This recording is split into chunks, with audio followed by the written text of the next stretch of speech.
I'm just kind of going to give you a timeline that we use in our work as a way of knowing what happened to the language. The age of independence is pre-contact. In the age of independence, we had a unilingual society. Maliseet was the primary language. That's what you greeted people with, that's what you thought in, that's what you socialized in. All ceremonies were done in our language. Language was thriving. It was because you heard it, you know, and when they talk about oral tradition, this really shows. Oral tradition, very, very strong. And not that long ago, somebody had asked me what my favorite childhood memory was, and I have to admit, it was listening to the elders speaking the language around the kitchen table next to the wood stove, and the laughter and the questions and the responses. It was just a very close-knit community, and I miss that because that close-knittedness isn't present anymore. Age of reciprocity is initial contact where we started to greet each other, and there was no language lost there.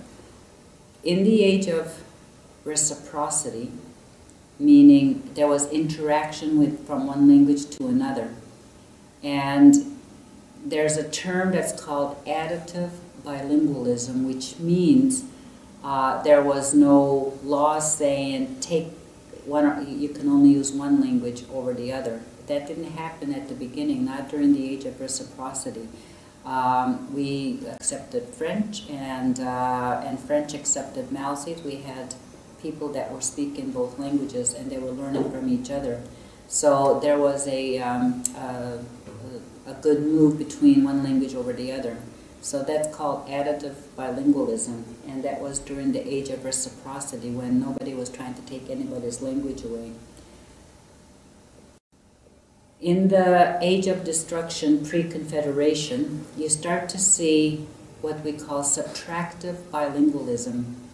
That's when, you know, the colonizers were starting to take language away and saying, we have to adopt English-only policies.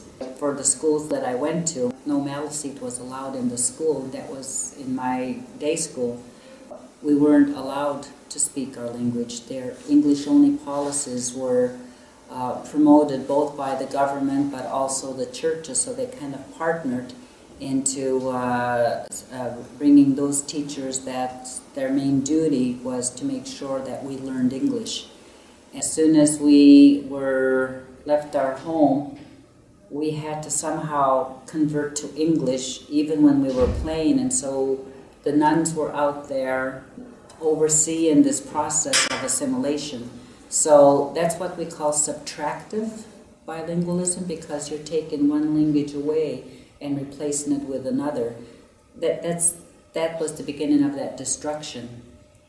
That subtractive bilingualism eventually leads to a process called assimilation, where not only did we couldn't use our traditional names. As I introduced myself, Wolastoq was the name that I was born with. But when I went to school, I wasn't allowed to use Wolastoq. I had to take on an English name. So a lot of that assimilation policies were in place at our community school in the community of Tobik, where I went to school. We weren't allowed to wear our traditional regalia. There were other styles that were, you know, that we had to wear. So it not just affected the language, it affected our culture, it affected our worldview, it affected how we perceived ourselves, because then we thought there was something wrong with us because we were constantly being corrected for an action, a word, or a deed.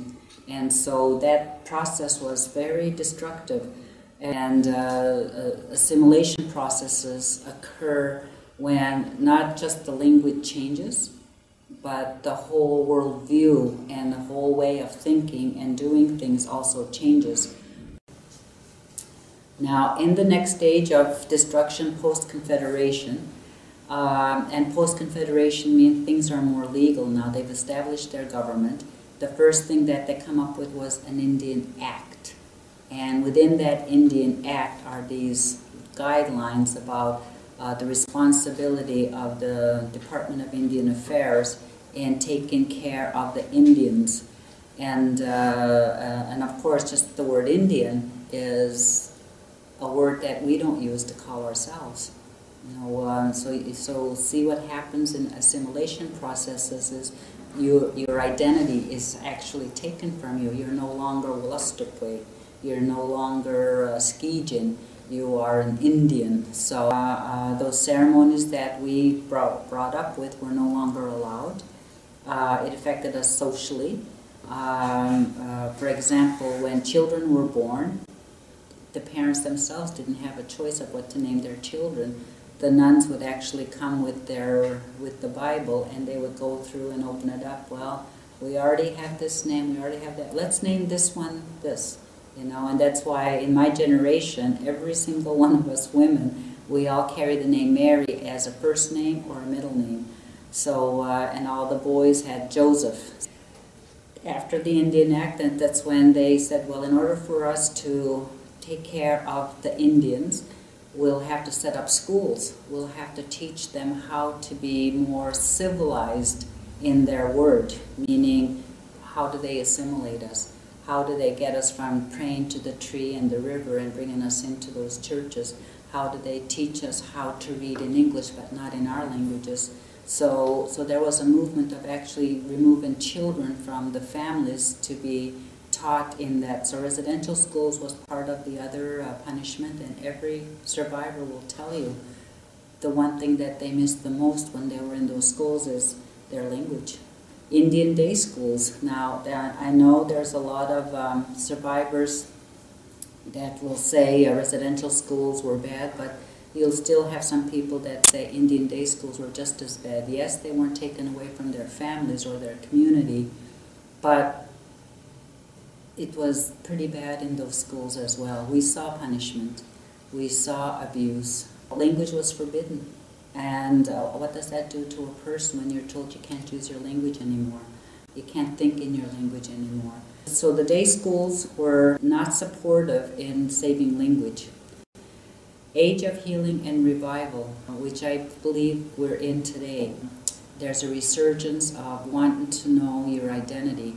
We've started to use the word Wolastoq again to name the river, because I tell people St. John is the middle name of Wolastoq, but Wolastoq is the first name, and St. John is the second name, because it was already Wolastoq. Grandmothers will actually go and help the newborns to hear the language where they sing to them, the lullabies.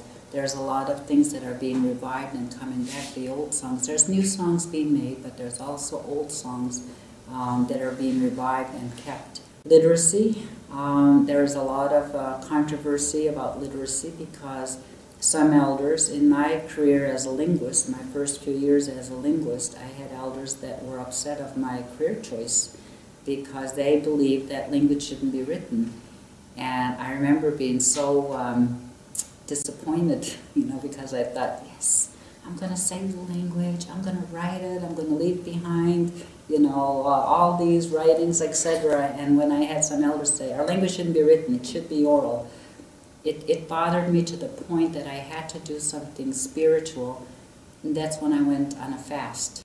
And it was probably a blessing in disguise, because in my fast I realized what a gift we have as peoples. We get to travel between the spirit world and the physical world in a ceremony called Vision Quest, and that's where all my answers came. Of course, write your language. We had petroglyphs, we had wampum belts, we have a system that we can be proud of. We can see the words because we're starting to not hear it as often, so we need another sense to be able to keep the language alive. If the oral tradition is totally gone, then at least we have the written version that we can still see the language and still feel the medicine from that bundle. So, so literacy is very key. Lots of language programs. There's immersion models in some of the communities. There's, you know, there's still a lot of work to be done. I'd like to see immersion within the community, not just in the school. Because when it's in the school, it helps, but it's only, it then gets treated like a subject. It doesn't get treated like a medicine pouch to carry for the rest of your life, which is what language is. It's your medicine. It's your bundle. It's so sacred, you have to carry it. So that's what we need to promote, is thinking of language in that way. So we need to put into our language programs more of a survival skill to make sure that it's going to be saved. So that's what's happening in the age of healing and revival. The timeline is pre-contact to present day. What happened to the language? Because a lot of times people are asking, what happened to the language? You know, how come, what happened to it politically? What happened to it socially? What happened to it culturally? What happened to it spiritually? And the age of independence is pre-contact. Age of reciprocity is initial contact, where we started to greet each other, and there was no language lost there. Age of destruction, pre-Confederation. Pre-Confederation, before there was an Indian Act. Okay? And so what started to happen in the colonial, colonized worldview. Then, of course, we go into the age of destruction, post-Confederation. And then we go on to age of healing and reciprocity, or age of healing